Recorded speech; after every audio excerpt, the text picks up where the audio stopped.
Kai Havertz was a significant signing for Arsenal this season. However, the high investment in the German player seems to be at risk, as he has not impressed at all in his early days with the Gunners. On the contrary, the English press and Arsenal fans have not forgiven his poor start in London and have been harsh in their criticisms. In this video, you will see some moments that have led to Havertz being criticized by the fans, and you will understand why he has become a joke to the extent of being called 007. I will explain everything to you in this video after the intro.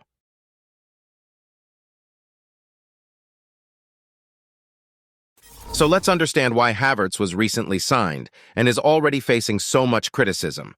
Havertz was signed by Arsenal from a local rival, Chelsea, also based in London. Despite being a young player with potential, he didn't come cheap. Arsenal had to pay €75 million for his transfer and give him a 5-year contract. Many people have questioned Havertz's start at Arsenal because he hasn't really impressed. However, his struggles are not limited to Arsenal. His last season at Chelsea was also far from a good one. In the previous season, he managed just 9 goals and 1 assist in 47 games, a performance well below what he had shown at Chelsea before and, of course, his early days at Bayer Leverkusen. It seems that with each passing season, Havertz's performance has been declining, and no one knows why. Nevertheless, there was hope that he could turn things around at Arsenal.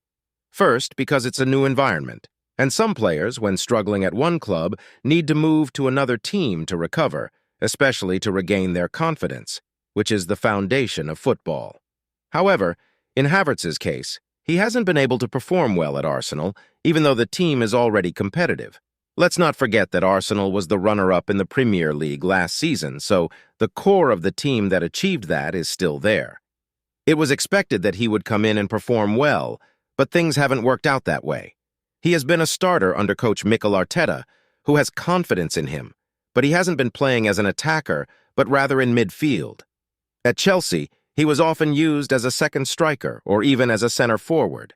Now, at Arsenal, he's in a very different position than he had in the previous seasons. The criticism directed at him stems from the fact that, despite being a starter, he hasn't contributed to any goals this season, which is highly emphasized in England.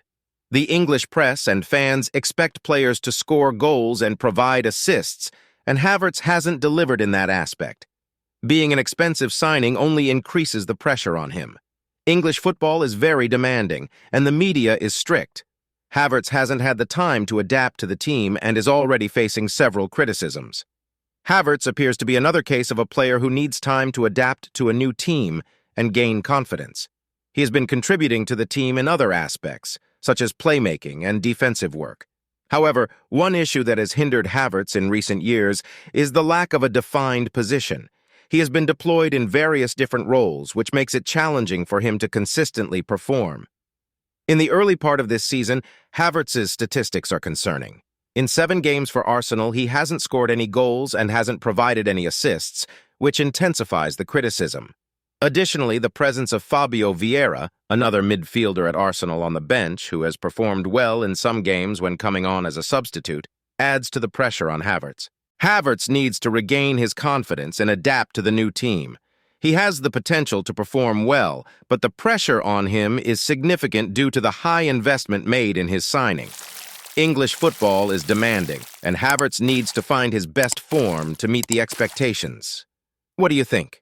Do you believe Havertz will still shine wearing the Arsenal jersey? Share your opinion in the comments.